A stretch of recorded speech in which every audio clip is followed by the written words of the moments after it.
सुनने से विश्वास उत्पन्न हुआ, क्योंकि विश्वास सुनने से और सुनना परमेश्वर के वचन से होता है। हालेलुया। परमेश्वर का वचन जीवित, सामर्थी, शक्तिशाली है, सिखाने के लिए, सुधारने के लिए और धर्म के मार्ग की शिक्षा के लिए लाभदायक है, प्रभावशाली है, दोधारी तलवार है, हमारे गांठ और गुदे को अलग करता है, मतलब हमारे विचारों को परखता है, हमारे इंटेंशंस को परखता है। परमेश्वर का वचन दर्पण है जिसमें हम अपने चेहरे को देख सकते हैं, लेकिन याकूब कहता है कि बहुत से लोग ऐसे हैं कि वो इस दर्पण में अपने चेहरे को देखने के बाद यूं ही चले जाते हैं और भूल जाते हैं कि मेरा चेहरा कैसा था। आप सोच सकते हैं एक ऐसे व्यक्ति के बारे में जो ऑफिस जाने के पहले अपना चेहरा आईने में देखे कि यहाँ कालिक लगी है और फिर वो भूल जाए कि यहाँ कालिक लगी है, मैं इसको साफ करूं, और वो ऑफिस में पहुंच जाए। वहां पहुंचने के बाद क्या होगा हम सोच सकते हैं। तो परमेश्वर का वचन वो आईना है जिसमें हम अपने चेहरे को देख सकते हैं, हम अपने विचारों को परख सकते हैं और इसके साथ ही साथ हम अपने जीवन को सुधार भी सकते हैं। तो दिसंबर के महीने में हम लोग हैं और दिसंबर का महीना आते ही हम लोगों के अंदर एक अजीब तरीके का उत्साह, खुशी, जोश दिखाई देने लगता है। किस चीज के प्रति? क्रिसमस के प्रति। घर की सफाई तुरंत शुरू हो जाती है, मार्केटिंग शुरू हो जाती है, केक बनने की तैयारियां शुरू हो जाती हैं, सजावट के बारे में हम सोचने लगते हैं और अपने वस्त्र के बारे में भी सोचने लगते हैं जिसको हम 25 दिसंबर के दिन पहनेंगे, और तमाम प्रोग्राम्स की झड़ी लग जाती है। जो इवांजेलिकल्स हैं वो सुसमाचार प्रचार करने के लिए इसको एक सर्वाधिक उपयुक्त समय मानते हैं। क्यों?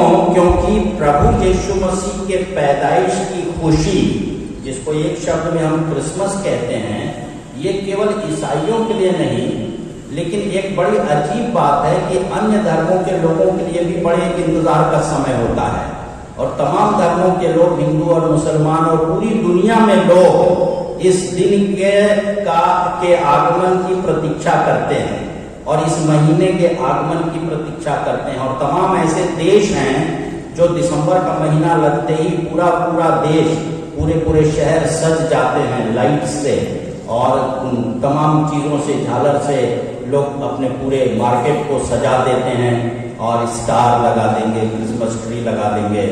एक बड़ा जोश जो कि है वो सभी प्रकार के लोगों के अंदर देखा गया है।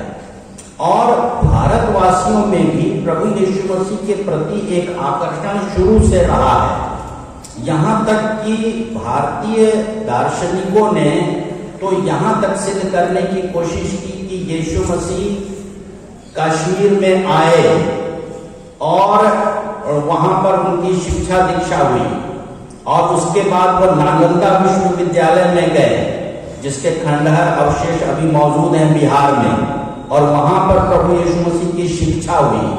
कहां से ये सब विचारधाराएं लोगों के मन में आई? जब यीशु मसीह 12 वर्ष का था और यरूशलेम में अपने माता पिता के साथ गया मंदिर में, जो किया है वो बड़े पंडितों से उसने बातें की। उसके बाद फिर हम सीधे 30 वर्ष का जब प्रभु यीशु मसीह हुआ तो उसको प्रचार करता हुआ देखते हैं। ये 12 साल से 30 साल के बीच में यीशु मसीह कहाँ रहे, इसके बारे में बाइबल में कोई वर्णन नहीं मिलता है। और इसलिए जिज्ञासुओं ने, दार्शनिकों ने, इतिहासकारों ने खोजने की कोशिश की कि इस पीरियड में यीशु मसीह कहाँ गए, और इसके बारे में बहुत तरीके की चर्चाएं और कहानियां और किताबें आप पढ़ सकते हैं, नेट पर सर्च कर सकते हैं, मार्केट में बुक्स अवेलेबल है। मैं जब बेंगलोर में MPH हम लोग कर रहे थे, वहाँ सड़क पर कुछ किताबें बिक रही थी, सेकेंड हैंड जो किताबें होती हैं, और अचानक मेरी नजर एक किताब पर पड़ी जिस पर लिखा हुआ था जीसस लिव्ड इन इंडिया, कि यीशु मसीह भारत में कभी रहे थे या यहाँ पर आए थे। अच्छी खासी किताब थी, उस किताब को हम लोगों ने खरीद लिया, अभी मेरे प्राचार्य के पास है वो किताब। तो इस तरीके की विचारधाराएं रही हैं तो कारण जो भी हो, लेकिन ये है कि प्रभु यीशु मसीह की तरफ सारी दुनिया के लोग आकर्षित रहे हैं। प्रभु यीशु मसीह एक आकर्षण का केंद्र रहा है। इसलिए आज के दिन, इस महीने में जबकि हम चल रहे हैं, तो प्रभु यीशु मसीह के आगमन की बधाई मैं आप सबको देना चाहता हूं कि ये जो खुशी है वो आपकी और ज्यादा मजबूत हो जाए और प्रभु यीशु मसीह का आगमन हमारे जीवन के लिए जो कि है वो उपयोगी, लाभदायक और साकार हो सके। जैसा कि उसने चरनी में जन्म लिया और हम गीत में भी गाते हैं कि आज हमारे दिल में तू जन्म ले, हे प्रभु यीशु महान। तो उसका जन्म हमारे जीवन के अंदर भी होना चाहिए। तो इन बधाई के शब्दों के साथ आइए आज के वचन में हम जाएंगे और हम इसके पहले कि वचन में जाएं, हम प्रार्थना करें। पिता परमेश्वर, हम तेरा धन्यवाद करते हैं सारी आशीषों के लिए जो तूने हमारे लिए रख छोड़ी हैं, और आज के दिन को और इस आराधना को हम तेरे हाथ में सौंपते हैं। जबकि प्रभु हम तेरे पैदाइश से संबंधित तमाम खुशियों को मना रहे हैं, आयोजनों को कर रहे हैं, और प्रभु हर तरीके से हम अपने घरों को भी सजा रहे हैं और अपने आप को भी हम तैयार कर रहे हैं तेरे आगमन की खुशी के लिए। तो प्रभु हम तुझसे विनती और प्रार्थना करते हैं कि हम अपने आप को तेरे वचन के आईने में देख करके अपने आप को जान सकें, हमारी वास्तविक तस्वीर हमें दिखाई दे, हम पहचान सकें कि हम कौन हैं और प्रभु तेरे प्रति हमारा क्या उत्तरदायित्व है। और इसलिए प्रभु हम तेरे आगमन की खुशी के अवसर पर उसका सही प्रत्युत्तर देने वाले हो सके।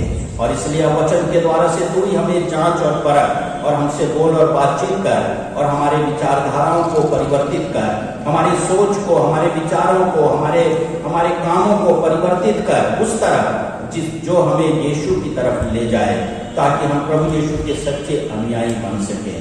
हमें से हर एक के ऊपर तेरी आशीष जो आज यहाँ पर उपस्थित हैं और किसी हालत में अपने घरों में हैं और नहीं आ पाए, प्रभु तू उनके ऊपर भी अनुग्रह कर और उनको भी अपने वचन की सामर्थ से प्रभु तू छू ले, उनकी सकेतियों को दूर कर जिसकी वजह से वो तेरे भवन में नहीं आ रहे हैं।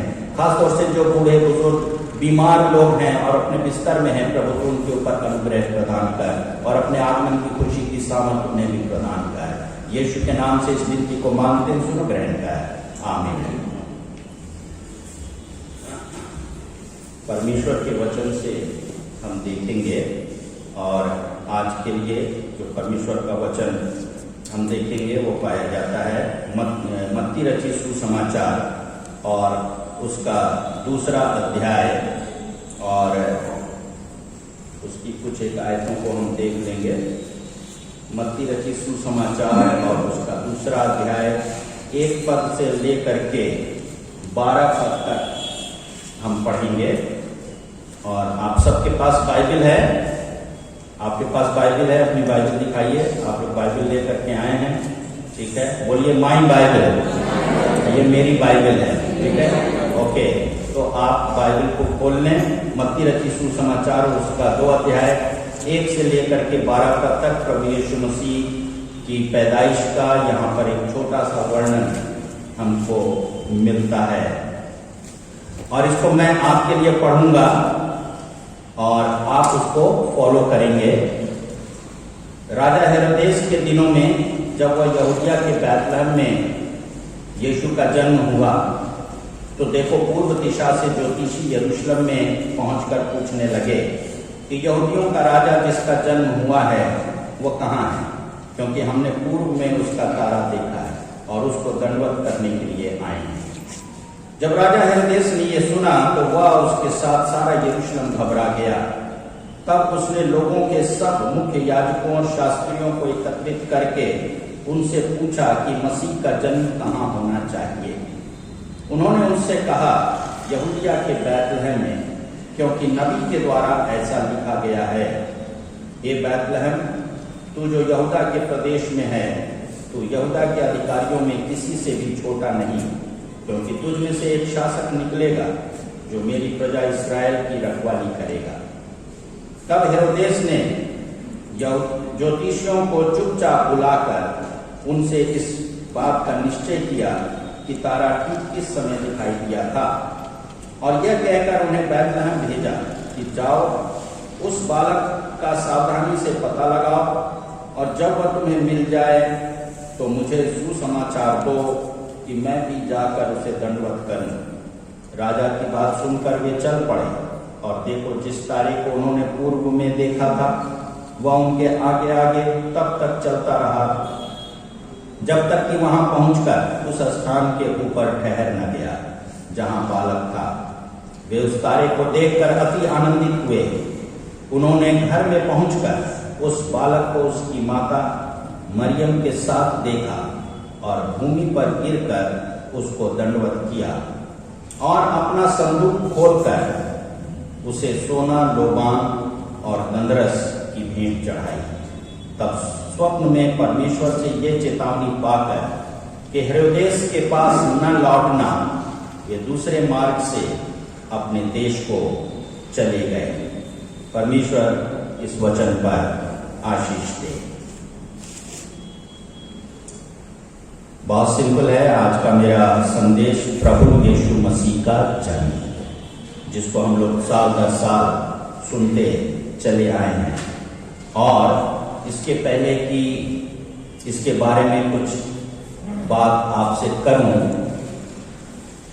कुछ एक क्विज बच्चों के लिए, बच्चे तो हमारे बीच में नहीं हैं, जवान लोग हैं, तो जवानों के लिए और आप सब के लिए भी कुछ एक सवाल इसी टेक्स्ट में से मैं आपसे पूछना चाहता हूं, क्योंकि ये टेक्स्ट ऐसा है जिसको हम लोग हर साल कई बार सुनते हैं, लगभग हर नेटिविटी में इसको रिपीट किया जाता है।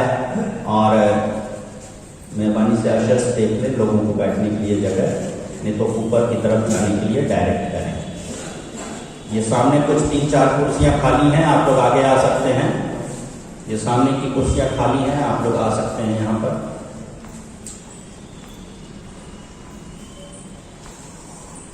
हाँ, यहाँ बैठ सकते हैं। तो आप लोगों का स्वागत है प्रभु के भवन में। हम प्रभु यीशु मसीह के, एक कुर्सी पीछे खाली है, वहां बैठ जाइए। एक पीछे खाली है, पीछे। ओके, तो प्रभु यीशु के तमाम भक्तों का, श्रद्धालुओं का और आप सभी विश्वासी लोगों का प्रभु के भवन में स्वागत है। आप प्रभु के भवन में आए हैं, प्रभु जरूर आपको आशीष प्रदान करेंगे। हम प्रभु यीशु मसीह के जन्म की चर्चा कर रहे हैं, और मैंने आपको बताया कि इस खंड को लगभग हर साल हम लोग कई बार नेटिविटी प्ले में, मैसेज में, ड्रामे में और अन्य स्थलों पर भी सीखते रहते हैं। कहानी में बच्चों को संडे स्कूल में भी बताया जाता है।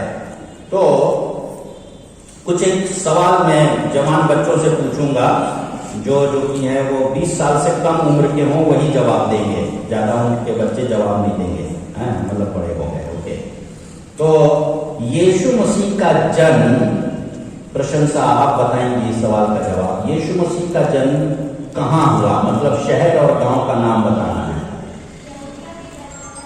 ओह वेरी गुड, सही है ये जवाब, ठीक है। और क्या ये जवाब यहीं पर पाया जाता है? ठीक है। दूसरा सवाल मैं आपसे पूछना चाहता हूं, शायद ये बताएंगे कि ज्योतिषी कहां से आए?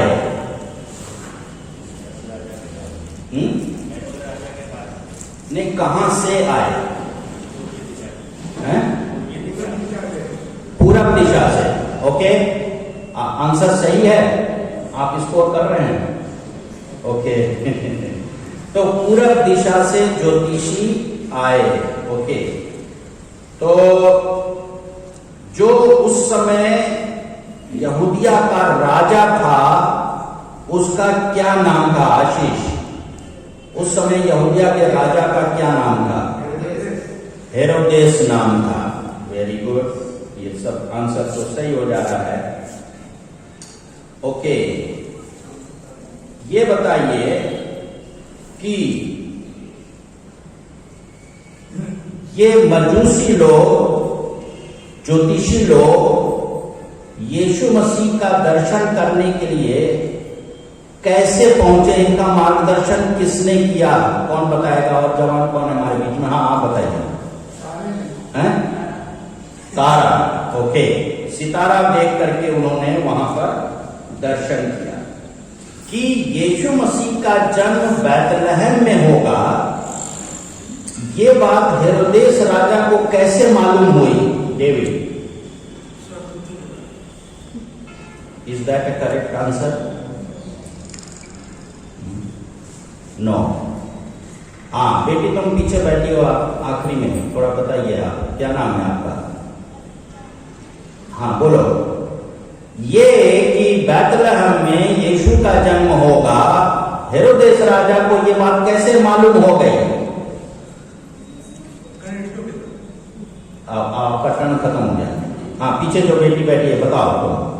हाँ ब्लैक स्वेटर में, बोलो क्या नाम है तुम्हारा? हैं? जोर से बोलो थोड़ा। काजल नाम है। हाँ काजल, बताइए। आपको नहीं मालूम है? ओके, फिर और कौन जवान है हमारे बीच में? इधर इधर से कौन बताएगा? आशीष बताएंगे, ठीक है आप ही बताइए।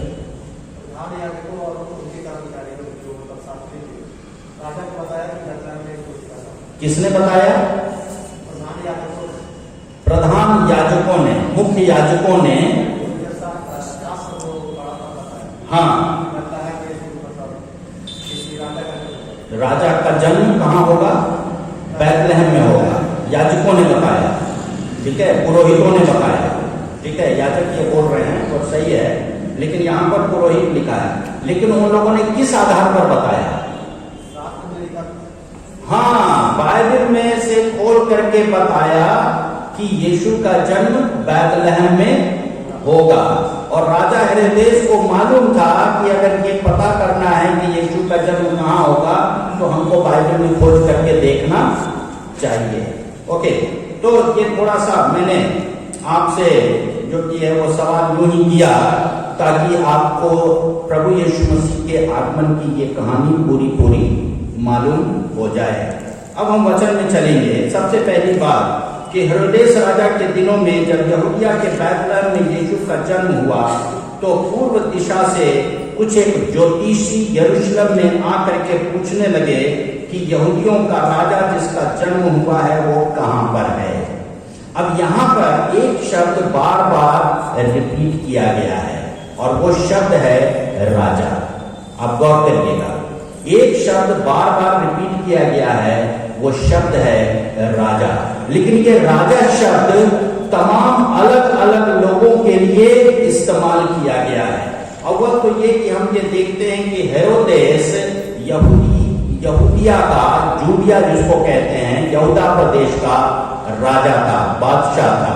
आप इसको सर्च करेंगे तो हेरोद द ग्रेट के नाम से वो जाना जाता है, हेरोदेस महान। जैसे एलेक्जेंडर द ग्रेट हम कहते हैं, सिकंदर महान। कैसे कोई राजा महान हो जाता है? कोई भी राजा जब राज्य करता है प्रभावशाली तरीके से और वो इस बात से प्रमाणित होता है कि उसके मरने के बाद उसका बेटा शासन करे और फिर उस बेटे के शासन के बाद उसका बेटा शासन करे, मतलब कि एक डायनेस्टी क्रिएट हो जाए, एक पीढ़ी दर पीढ़ी राज्य चलता रहे, तो वो राजा जो कि है वो महान की संज्ञा उसको इतिहास में दी जाती है, क्योंकि उसने एक डायनेस्टी कायम की कि एक लंबे समय तक ये शासन का काम चलता रहना चाहिए। और हेरोदेस राजा एक महान राजा था जो प्रभु यीशु मसीह के समय में राजपद पर आसीन था और पूरा यहूदी प्रदेश उसके अधीन था। एक बात हम लोगों को याद रखना चाहिए कि प्रभु यीशु मसीह का जन्म जिस समय हुआ उस समय पूरा यहूदिया और गलील अर्थात पूरा गलील सामरिया लेके पूरा इस्राएल देश जो कि है वो रोमी किंगडम के, रोमी राज्य के अधीनता में था, रोमी राज्य के अधीनता में था। और इनका गवर्नर पिलातुस था जो एक रोमी शासक था। और ये लोग आजाद नहीं थे, ये लोग गुलामी में थे। तो यद्यपि कि हेरोदेस यहूदियों का राजा था, फिर भी वो पिलातुस के अधीन था, रोमी राज्य के अधीन था। और ये यहूदी, ये जो हेरोदेस राजा है, ये यद्यपि की जात से यहूदी था, लेकिन इसकी एंसेस्ट्री जो की है वो एदोम से चली आ रही है। और एदोम, आपको मालूम होना चाहिए कि एदोम और इस्राएल में हमेशा दुश्मनी रहती थी, और एदोम हमेशा इस्राएलियों के ऊपर आक्रमण करते थे और उनको सताते थे। लेकिन जिस भी कारण से जब हेरोदेस का विवाह हो गया एक यहूदी महिला के साथ, तो इसने यहूदी धर्म को स्वीकार किया, और यहूदी धर्म स्वीकार करने के बाद ही वो बादशाह बन भी सकता था। और जो कुछ भी इसकी पॉलिटिकल स्ट्रेटजी रही हो, लेकिन एदोम का होने के बावजूद उसने यहूदी धर्म स्वीकार किया, और उसके बाद यहूदा प्रदेश का वो शासक भी बन गया। अभी जो भजन संहिता हम लोगों ने पढ़ करके देखा, उसके ऊपर हेडिंग जो आपको लिखी हुई मिली थी, एक दुष्ट व्यक्ति के बारे में भजनकार लिखता है जो प्रभु के लोगों को सताने वाला है। और पास्टर चार्ल्स ने उसकी व्याख्या की कि ये एदोमी दोएग नाम का व्यक्ति था, जिसने दाऊद को सताने की कोशिश की थी। और ये एदोमी दोएग शाऊल से मिला हुआ था। ये कितनी अफसोस की बात है कि शाऊल जो इस्राएल का राजा था, शाऊल जो बिन्यामीन के वंश का था, शाऊल जो खुद अपने आप में यहूदी था, उसकी दोस्ती किसके साथ है? एदोमी दोएग के साथ है। और शाऊल को मालूम था कि ये एदोम के लोग मेरे राज्य के दुश्मन हैं, लेकिन फिर भी अपने दुश्मनों से उसने क्या किया? दोस्ती किया। और एक और खूबसूरत बात कि जैसे यहां पर हम देखते हैं कि राजा हेरोदेस प्रभु यीशु मसीह को सुनते ही मार डालना चाहता था, और उसने इसके लिए प्रयास भी किया, और 2 साल तक के तमाम बच्चों का कत्लेआम उसने कर दिया। बिल्कुल ठीक उसी तरीके से पुराने समय में शाऊल राजा दाऊद को मार डालना चाहता था, और दाऊद जो कि है वो यीशु मसीह का एक टाइप है।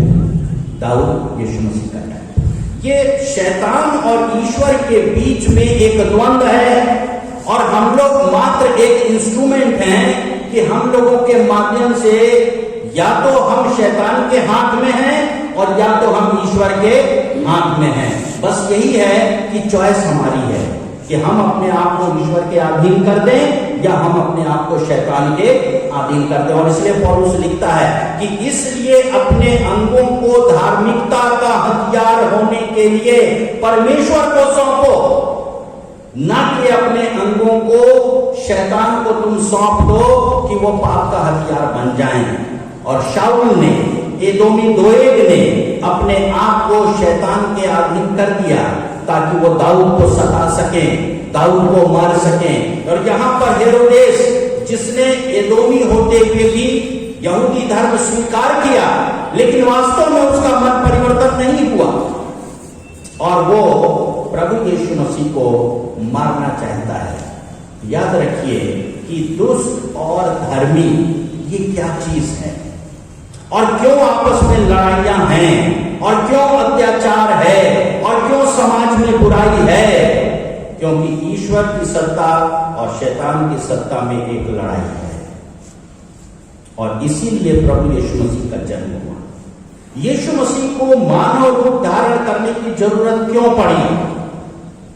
केवल प्रभु यीशु मसीह, अभी आशीष ने क्या बोला कि इसको सिखाया गया कि यीशु मसीह जगत का उद्धार करता है। एग्जैक्टली यही सेंटेंस उसने बोला। क्यों यीशु मसीह जगत का उद्धार करता है? हम कहेंगे कि हमारे पापों के लिए प्रभु यीशु मसीह क्रूस के ऊपर मर गया।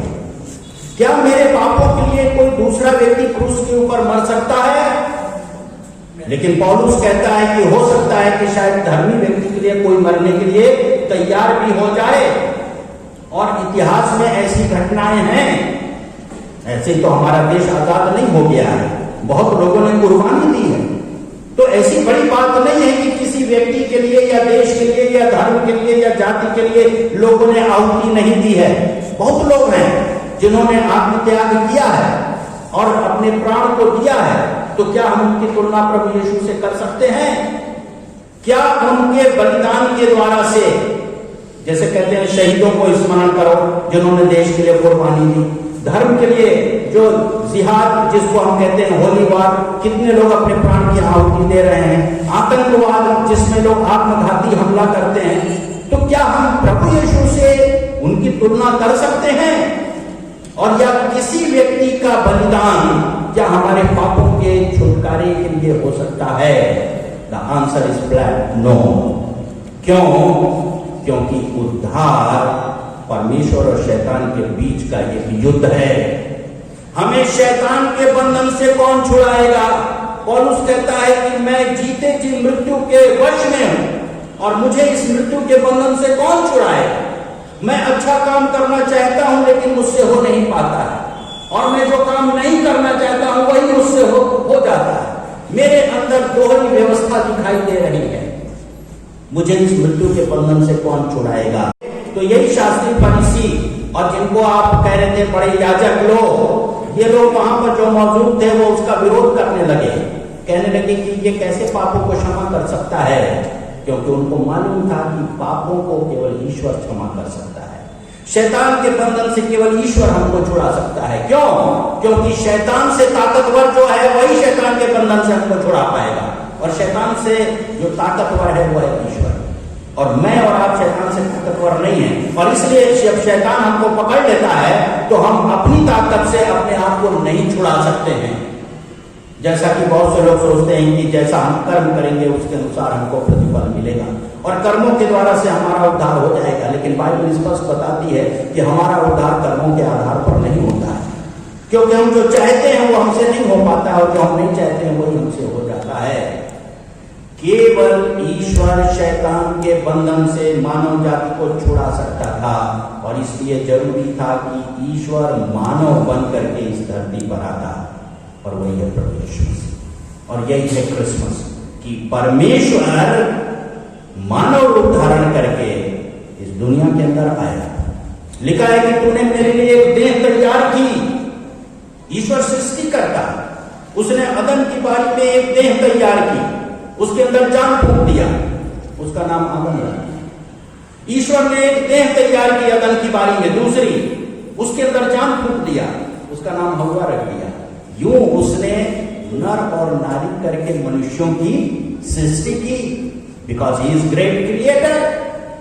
और उसी ईश्वर ने मरियम के गर्भ में एक देह तैयार किया, और वो बालक असाधारण बालक था, वो सामान्य बालक नहीं था। क्योंकि मरियम ने क्या कहा, ये कैसे हो सकता है, क्योंकि मैं किसी पुरुष को जानती ही नहीं हूं, मेरी शादी भी नहीं हुई, केवल सगाई हुई थी, और कभी उसका मिलन हुआ नहीं था पुरुष के साथ। ये बालक कैसे पैदा हो सकता है, ये कैसे संभव है, ये संभव ही नहीं है। तो फरिश्ते ने कहा, परम प्रधान की सामर्थ तुझ पर छाया करेगी।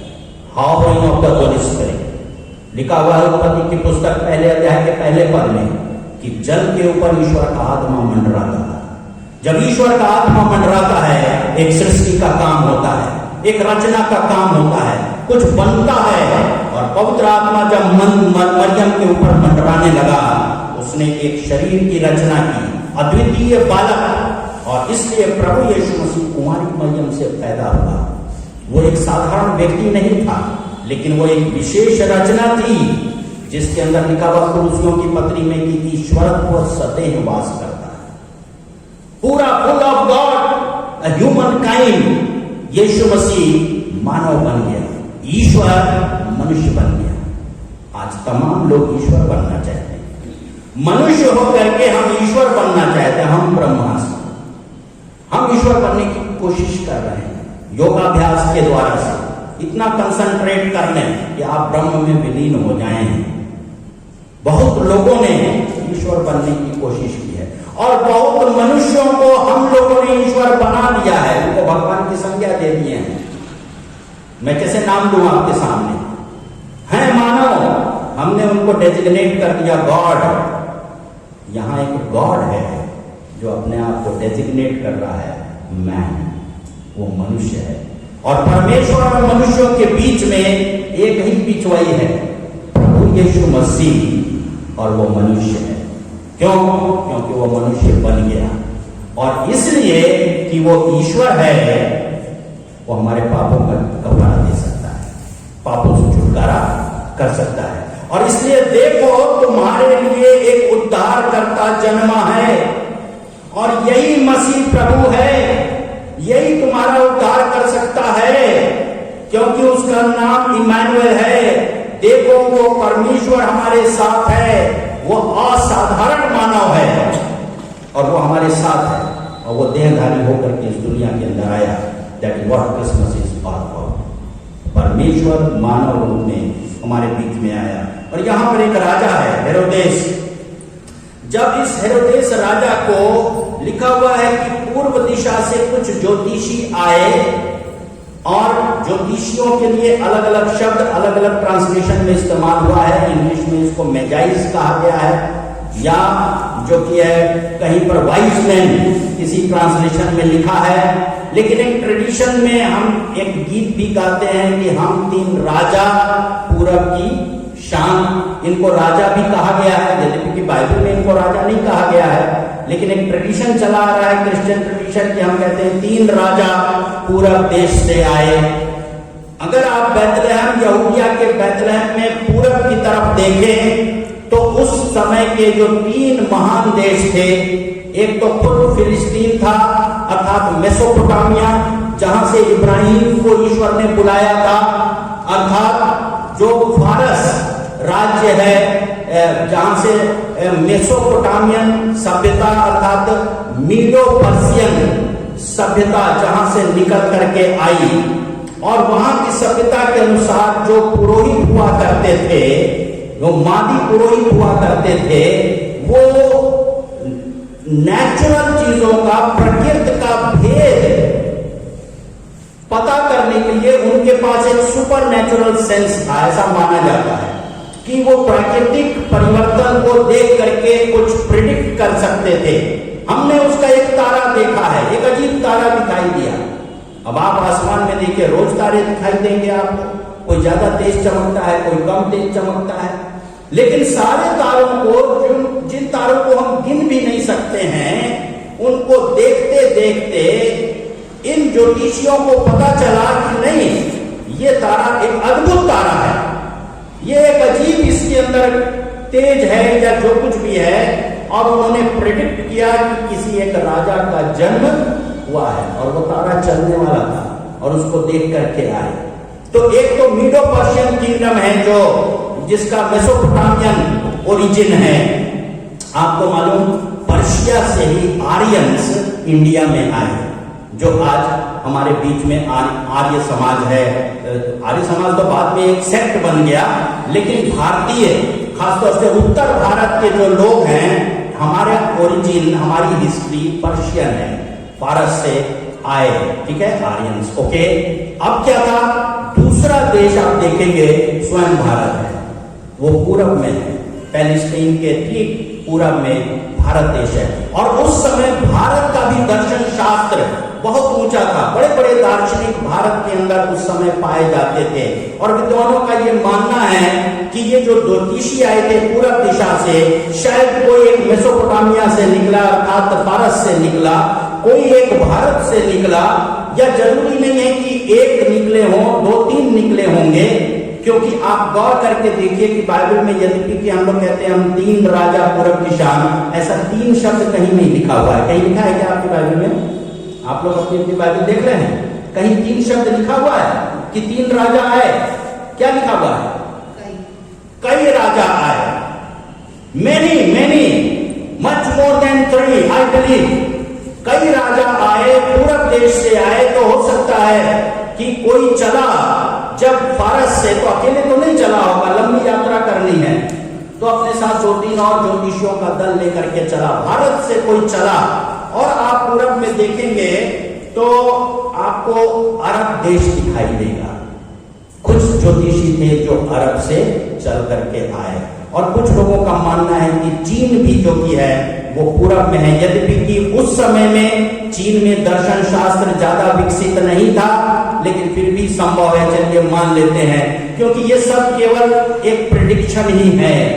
लेकिन कुछ विद्वानों ने नेचर के इस अजीब सितारे को देख करके जान लिया कि कोई एक अद्वितीय बालक, एक एक्स्ट्रा ऑर्डिनरी पर्सन पैदा हुआ है।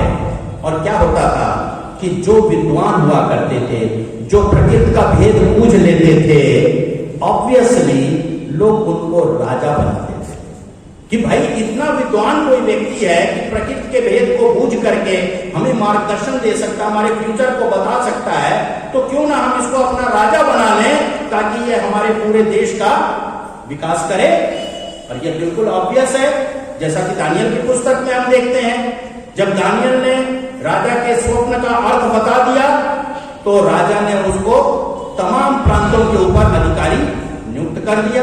यही चीज हम यूसुफ के साथ देखते हैं, जब वो जेल खाने में था और राजा का फिरौन का उसने स्वप्न का अर्थ बता दिया तो यूसुफ को उसने प्रधानमंत्री बना दिया पूरे इजिप्ट के ऊपर, पूरे मिस्र के ऊपर। तो एक ये ऑब्वियस बात थी कि जब कोई व्यक्ति बहुत विद्वान होता था उसको राजा बना देते थे। और यद्यपि कहीं बाइबल में नहीं लिखा है कि ये तीनों राजा थे, लेकिन फिर भी ये लोग विद्वान लोग थे and most probably they were kings in their places. अपनी जगह पर ये बादशाही भी करते थे। वहां से निकल करके तारे को देखते हुए पैलेस्टाइन पर आ गया तारा, अर्थात इस्राएल देश के ऊपर। पता नहीं वो रुका था कि नहीं रुका था, ज्योतिषी रुक गए, ज्योतिषी रुक गए। सोचे कि यहीं पर आ गया है सितारा, अब चलो यहां के राजा हेरोदेस से पूछेंगे कि अगर राजा पैदा हुआ है तो कहां पैदा होगा। राजा के घर में पैदा होगा, क्योंकि राजा का बेटा राजा होता है। और इसलिए हेरोदेस के पास पहुंच गए। जब हेरोदेस के पास पहुंच गए तब देखिए ये जो बादशाह है, ये बादशाह क्या होता है। जब हेरोदेस के पास पहुंच गए, जब हेरोदेस राजा ने ये सुना 3 पद में, तो वो और उसके साथ सारा यरूशलेम घबरा गया। वो लोग डर गए। क्यों? क्योंकि कोई बालक तो पैदा हुआ नहीं है। लेकिन ये ज्योतिषी कह रहे हैं कि एक राजा का जन्म हुआ है। इसको तुरंत इनसिक्योरिटी हो गई कि मेरे रहते दूसरा बादशाह कैसे पैदा हो सकता है, कहां पैदा हो सकता है। और इसलिए ये पूरा घबरा गया। लेकिन घबराने के बाद इसने क्या किया, उसने सारे याजकों को और शास्त्रियों को एकत्रित किया। सारे शास्त्रियों को, याजकों को एकत्रित किया। ये शास्त्री कौन थे? ये शास्त्री होते जो परमेश्वर के वचन का ज्ञान रखने वाले थे। ये शास्त्री होते जो उस समय में ये प्रिंटिंग प्रेस नहीं था, उस समय में हाथ से लिखा जाता था। ये शास्त्रियों को विशेष ट्रेनिंग दी जाती थी कि स्क्रिप्चर को हैंड राइटिंग में दोबारा लिखें। एक मात्रा, एक नुक्ता भी गलत नहीं होना चाहिए, क्योंकि खुदा से जुदा हो सकता है एक नुक्ते के कारण से। और इसलिए ये शास्त्री दे वर वेरी केयरफुल राइटर्स कि बहुत सावधानी से परमेश्वर के वचन को लिखना है। कई कई साल लग जाते थे एक स्क्रिप्चर को ट्रांसलेट करने में या उसको लिखने में। इसके साथ ही साथ प्रभु यीशु मसीह के समय में फरीसियों के बारे में आप सुनेंगे, सदूकियों के बारे में सुनेंगे, जो यहूदी धर्म के अगुए थे। और ये हेरोदेस जो था, इसने भी अपनी डायनेस्टी में एक हेरोडियन ग्रुप चलाया था, जो एक पॉलिटिकल सेक्ट था। ये शास्त्री फरीसियों के साथ तालमेल मिला करके चलते थे और प्रभु यीशु मसीह का विरोध करते थे। तो हम यहां पर देखते हैं, चाहे हेरोदेस राजा जिसने यहूदी धर्म स्वीकार तो कर लिया, यही हेरोदेस राजा जो देखने में विश्वासी लग रहा है। देखिए, एक तो उसने यहूदी धर्म स्वीकार किया और दूसरा इन ए टाइम ऑफ क्राइसिस वो पास्टर को बुला करके पूछ रहा है कि मैं दुविधा में हूं, बताइए परमेश्वर के वचन से कि क्या होना चाहिए। You get my point. पुरोहितों को बुला करके, पुरनियों को बुला के, शास्त्रियों को बुला करके उनसे पूछ रहा है कि बाइबल में इसके बारे में क्या लिखा हुआ है। कई बार हम लोग जब परेशानी में होते हैं, क्राइसिस टाइम में होते हैं, हम बिलीवर हैं, विश्वासी हैं, और हमारा विश्वासी जेस्चर भी होता है और हम बाइबल में खोजते हैं कि क्या लिखा हुआ है। शायद हम पास्टर से पूछते हैं कि पादरी साहब बताइए, आप मेरी काउंसलिंग करिए, मेरा मार्गदर्शन करिए कि मेरी इस सिचुएशन में, मेरी इस दुविधा में बाइबल क्या कहती है। और जब शास्त्रियों और फरीसियों ने और इन पुरानियों ने राजा को बता दिया कि बैतलहम में यीशु का जन्म होना है, यहूदियों के राजा का जन्म होना है, क्या हेरोदेस ने उस काउंसलिंग को स्वीकार किया? क्या हेरोदेस ने उस काउंसलिंग को स्वीकार किया? Many a time we are very sincere to know the will of God, but we become very insincere to do the will of God. हम ईश्वर की इच्छा को जानना तो चाहते हैं, लेकिन ईश्वर की इच्छा को पूरा नहीं करना चाहते। और हेरोदेस ने ईश्वर की इच्छा को जानने के बावजूद ईश्वर की इच्छा को अमल करना, उसको नागवार करना, और उसने इनकार कर दिया और क्राफ्टी चाल चला, दुष्ट चाल चला। और दुष्ट चाल क्या थी? उसने बड़े प्रेम से बात की इन ज्योतिषियों से। ये ज्योतिषी यहूदी नहीं थे, याद रखिएगा, ये ज्योतिषी ईसाई नहीं थे। ये ज्योतिषियों ने बाइबल में खोज करके नहीं ईश्वर की इच्छा को जाना था। इन ज्योतिषियों ने तो तारे को देख करके जाना था, क्योंकि ये अन्य जाति थे, जो उनका तरीका था उसी तरीके से जाना था।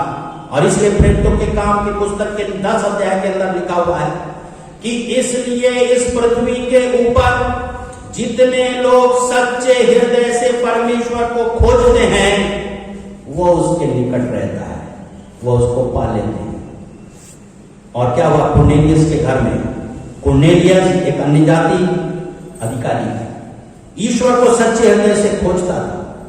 फिरिश्ते ने उसको दर्शन दिया कि पतरस को बुला करके बात करो, वो तुमको यीशु के बारे में बताएगा। परमेश्वर आज सच्चे लोगों को खोज रहा है, जो सच्चे हृदय से परमेश्वर को खोज रहे हैं और उनको दर्शन देने के लिए तैयार है, उनका उद्धार करने के लिए तैयार है।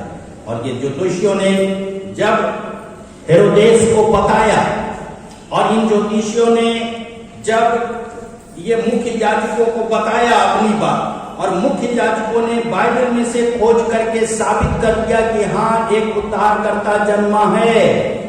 उसके बाद हेरोदेस ने ईश्वर की इच्छा को अपने जीवन में नकार दिया और क्राफ्टी चाल चला और कहा कि जब उस बच्चे को तुम खोज करो और जब मिल जाए तो मुझे भी बताओ कि मैं उसको दंडवत करूं।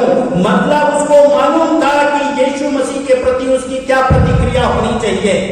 हेरोदेस को मालूम था कि अगर एक राजा जन्म हुआ है तो अब मुझे सरेंडर कर देना चाहिए, उसको सिजदा करना चाहिए, क्योंकि ये परमेश्वर की योजना में है।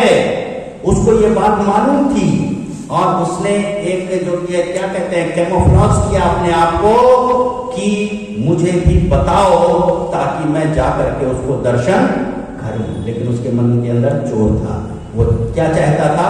उस बालक को मार डालना चाहता था। और क्या हुआ?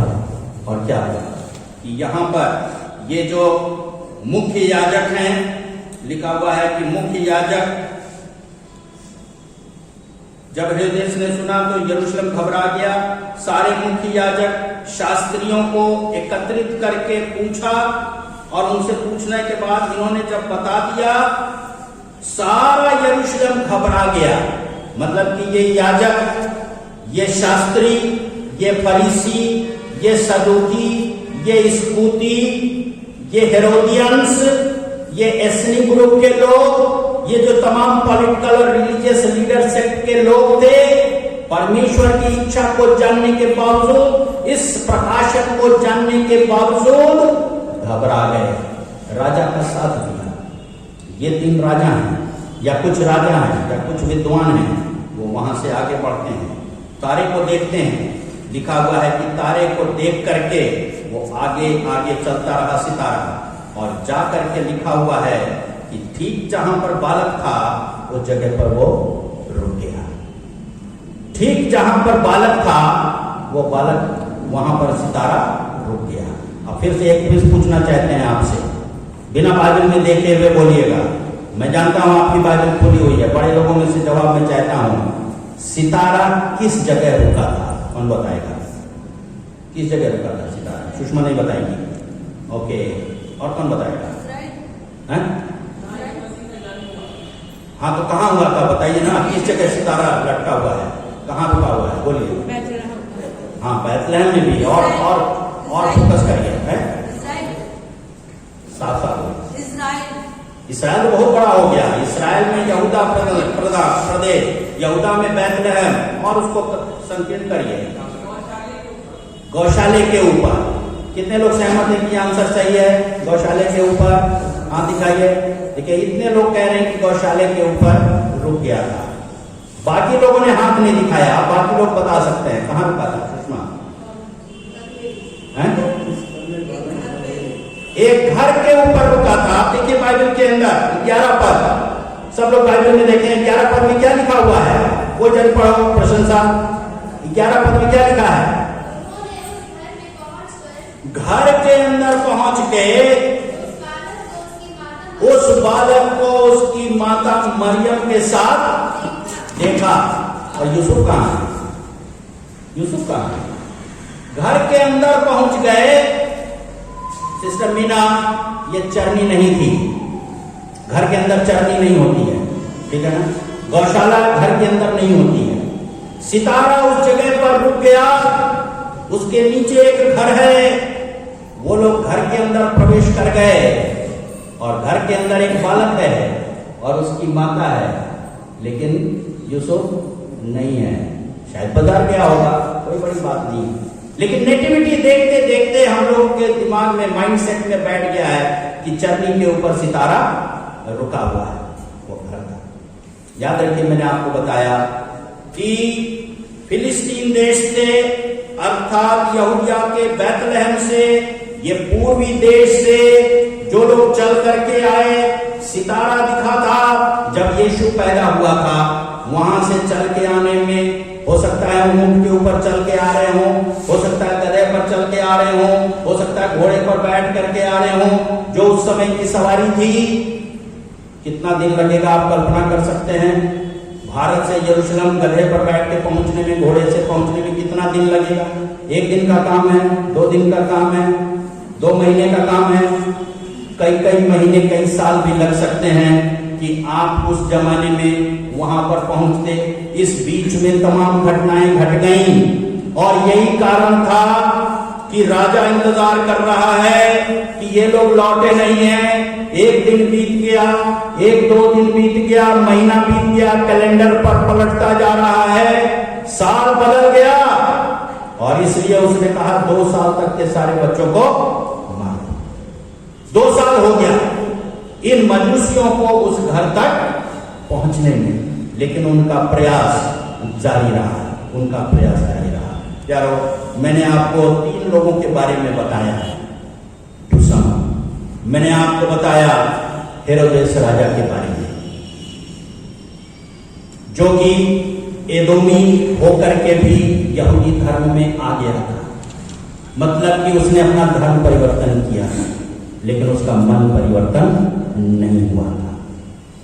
उसको प्रभु का दर्शन मिलने का पूरा अवसर था, पूरा अवसर था।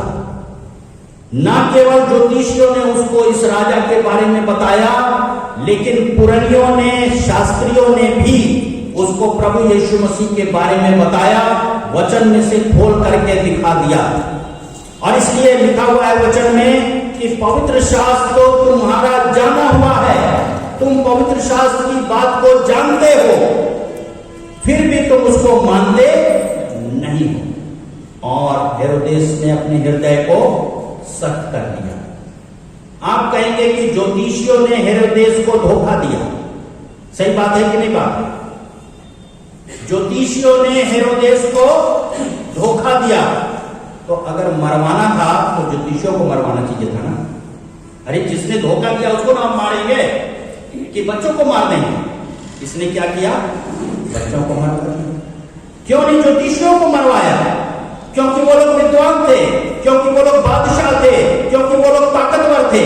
और यही होता है, हम अपने से ताकतवर वाले से नहीं लड़ते हैं और हम अपना गुच्चा बच्चों के ऊपर उतार देते हैं। घर के अंदर ये होता है कि नहीं होता?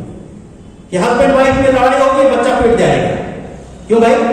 जहां गलती है वहां न सुधार होना चाहिए। जिसने आपको धोखा दिया उसको न मारिए, लेकिन हम अपना गुस्सा किसके ऊपर उतारते हैं? छोटे बच्चों के ऊपर अपना गुस्सा उतार देते हैं। और हेरोदेस ने अपना गुस्सा बच्चों के ऊपर उतार दिया, लेकिन उसका उद्देश्य तो दूसरा था।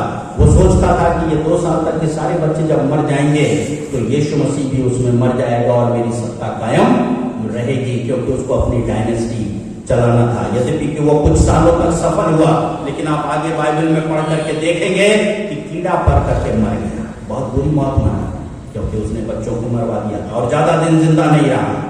बच्चों को मरवाने के बाद 1 साल के अंदर हेरोदेस बादशाह की मृत्यु हो गई। ये इतिहास में वर्णन हमको मिलता है, क्योंकि ईश्वर सच्चा न्यायी परमेश्वर है कि अपना धर्म परिवर्तन करने के बावजूद, चूंकि उसने अपना मन परिवर्तन नहीं किया था, उसको ज्योतिषियों ने यीशु के बारे में बताया, उसको शास्त्रियों ने यीशु के बारे में बताया, उसने वचन में पढ़ करके यीशु के बारे में जान लिया, लेकिन परमेश्वर की इच्छा को अपने जीवन में नकार दिया।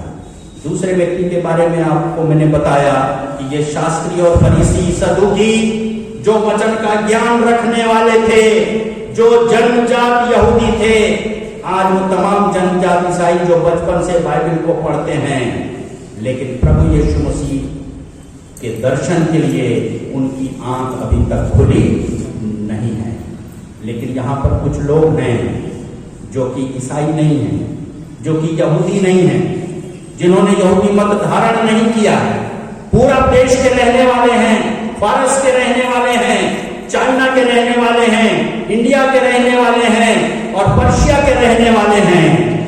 ये यीशु का सितारा देख करके उसको दंडवत करने के लिए आए, अपने साथ भेंट लेकर के उसको दंडवत किया। और लिखा हुआ है कि गिर करके उसको दंडवत किया और उसके बाद अपना थैला खोल के सोना, लोबान और गंधरस की भेंट चढ़ाई और स्वप्न में परमेश्वर से चेतावनी पा करके कि हेरोदेस के पास मत लौट करके जाओ। लिखा हुआ है दूसरे मार्ग से अपने देश को लौट गए, उनका रास्ता बदल गया। प्यारो, प्रभु यीशु का दर्शन करने के बाद हमारा रास्ता बदल जाना चाहिए। प्रभु यीशु का दर्शन करने के बाद रास्ता बदल जाना चाहिए। राइट अबाउट, रास्ता बदल जाना, नो टर्निंग बैक। हम उसी रास्ते पर वापस नहीं जा सकते। गंदी चीजों को मैंने खाना छोड़ दिया, गंदी किताबों को मैंने पढ़ना छोड़ दिया, गंदी बातों को मैंने बोलना छोड़ दिया, गंदी तस्वीरों को मैंने देखना छोड़ दिया, क्योंकि मैंने यीशु का दर्शन कर लिया है। अब उस रास्ते से वापस नहीं जाना है। मेरा रास्ता अलग है प्यारो, क्योंकि मैंने यीशु का दर्शन पाया है। हेरोदेस वहीं खोज रहा है यीशु को, शास्त्री फरीसी वहीं परेशान हैं और पूरे जीवन यीशु मसीह से युद्ध करते रहे और कभी उद्धार को प्राप्त नहीं किए। लेकिन ये अन्य जाति लोग प्रभु यीशु का दर्शन पा करके, लिखा है, अति आनंदित हो गए। मैं आपको एक बात बताना चाहता हूं, जो विश्वासीगण यहाँ पर बैठे हुए हैं, कि प्रभु यीशु मसीह का संदेश पूरी दुनिया के लिए है। सबसे पहला दर्शन यहूदा के लोगों को नहीं मिला। हम ये ना सोचें कि यीशु मसीह जो कि है यहूदा प्रदेश में पैदा हुआ, इसलिए Jewish people are first priority for God. ऐसा कुछ भी नहीं। सुसमाचार पूरी दुनिया के लिए शुरू से परमेश्वर के एक बराबर प्रायोरिटी में है। जब से उसने इब्राहिम को बुलाया, उसने वादा किया कि तेरे द्वारा से पृथ्वी के सारे कुल आशीष पाएंगे। तो परमेश्वर, हम सब परमेश्वर की संतान हैं। हिंदू हो, मुसलमान हो, सिख हो, जैन हो, किसी भी जाति का हो, किसी भी धर्म का हो, सब ईश्वर की संतान हैं। प्रभु यीशु मसीह आपसे प्रेम करते हैं, प्रभु यीशु मसीह आपके उद्धार करता है, आपको अपना दर्शन देना चाहते हैं। अगर आज आप उसका दर्शन करते हैं, अपने रास्ते को बदल लीजिएगा और ये बदल जाएगा अपने आप, क्योंकि आपको एक दर्शन मिलेगा। क्योंकि जो प्रभु यीशु का दर्शन पाता है वो ईश्वर का दर्शन पाता है, क्योंकि प्रभु ने कहा कि जिसने मुझे देखा है उसने पिता को देखा है। क्योंकि परमेश्वर को कभी कोई नहीं देख सकता है, लेकिन प्रभु यीशु मसीह ने परमेश्वर को हमारे ऊपर प्रकट कर दिया और एकमात्र वही हमारा उद्धार करता है, क्योंकि वो परमेश्वर है मानव रूप के अंदर। आइए हम अपनी आंखों को बंद करें।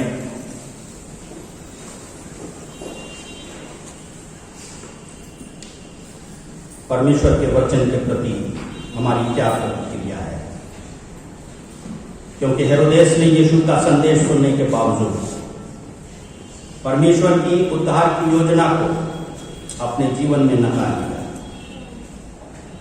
शास्त्री फरीसी, लेकिन अन्य जाति विद्वानों ने प्रभु को दर्शन किया, उसको भेंट चढ़ाई, उसे अपना जीवन समर्पण किया और उसके बाद अपने रास्ते को बदल दिया। उन्हें मालूम था कि जिस रास्ते से वे आए थे वो रास्ता गलत था, प्रभु का रास्ता अलग है। प्रभु यीशु ने कहा, मार्ग में हूं, जो मुझ पर विश्वास करता है वो मृत्यु को कदापि नहीं देखेगा, क्योंकि वो जीवन को पाता है। मैं ही मार्ग, सत्य और जीवन हूं। जो रोटी स्वर्ग से उतरी वो मैं ही हूं। मैं जीवन का जल हूं। जो इस जल में से पिएगा वो कभी प्यासा नहीं होगा। जो इस रोटी में से खाएगा वो कभी भूखा नहीं होगा। इस निर्नाशमान भोजन के लिए परिश्रम मत करो। प्रभु यीशु आज पैदा हुए हैं क्योंकि वो जगत का उद्धार करता है। हमारी क्या प्रतिक्रिया है? हम हेरोदेस की तरह अपने हृदय को सख्त करेंगे या शास्त्रीय फरीसियों की तरह अंधे बने रहेंगे, या इन बादशाहों, राजाओं, मजूसियों के समान बुद्धिमान होकर प्रभु को दंडवत करेंगे और अपना जीवन उसे समर्पित करेंगे? मैं आपको एक छोटा सा मौका देना चाहता हूँ। अगर आप में से कोई भी व्यक्ति है जिसने अपना जीवन अभी तक प्रभु यीशु को समर्पित नहीं किया है, जिसने यीशु को अपना व्यक्तिगत मुक्तिदाता, उद्धारकर्ता ग्रहण नहीं किया है, जिसने अभी तक ये विश्वास नहीं किया है कि यीशु मसीह मानव रूप में परमेश्वर हैं, जो मानव रूप धारण करके हमारे पापों के कफारे के लिए, छुटकारे के लिए, पाप से मुक्ति के लिए इस संसार के अंदर पैदा हुए, केवल उन्हीं के द्वारा से उद्धार है। आप में से कोई भी व्यक्ति है जिसने अभी तक अपने पापों की क्षमा हासिल नहीं किया है, पापों से छुटकारा हासिल नहीं किया है, ये मौका है। प्रभु यीशु आपके समक्ष हैं। आप उनको दंडवत करें, उनको सिजदा करें, अपनी भेंट उसको चढ़ाएं, अपने जीवन को उसे चढ़ा दीजिए। आप सोचेंगे मेरे पास क्या है? प्रभु मैं अपने आप को तुझे देता हूं और मैं तुझे अपना मुक्तिदाता स्वीकार करता हूं। आप मेरे दिल के अंदर आइए और मेरा उद्धार करिए। अगर ऐसा कोई भी व्यक्ति है, हम सब अपनी आंखों को बंद रखें, जबकि मेरी भी आंखें बंद हैं, सिर्फ प्रभु को और अपने आप को दर्शाने के लिए अपना हाथ आप धीरे से ऊपर कर सकते हैं, इस बात के अंगीकार के लिए कि मैं यीशु को अपना उद्धारकर्ता, मुक्तिदाता स्वीकार करता हूं, और अपना हाथ आप नीचे कर सकते हैं।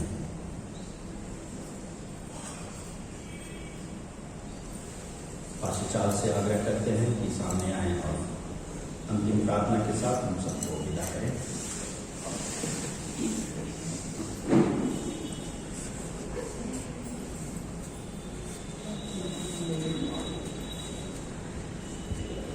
आइए प्रार्थना करेंगे।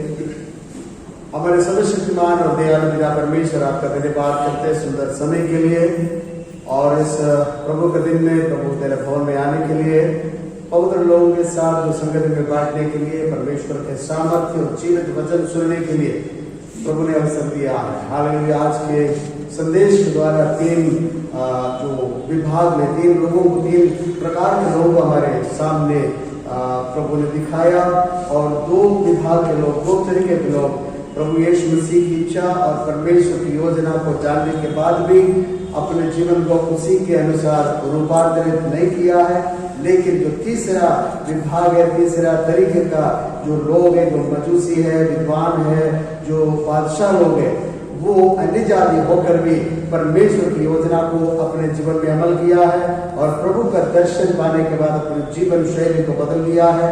जो रास्ते से आया उस रास्ते को छोड़ करके नया रास्ता पकड़ लिया। प्रभु हम केवल प्रभु का वचन सुनने वाले नहीं, वचन हमारे जीवन में हम हालेलुया लागू करने के लिए हमारी सहायता करें, वचन के अनुसार हमारे जीवन को डाइवर्ट करने के लिए हमारी सहायता करें। प्रभु तेरे दास को तूने सामर्थ्य दिया, तेरे सामर्थ्य वचन को लोगों तक पहुंचाने के लिए तूने अनुग्रह प्रदान किया, उसके लिए प्रभु का धन्यवाद हो।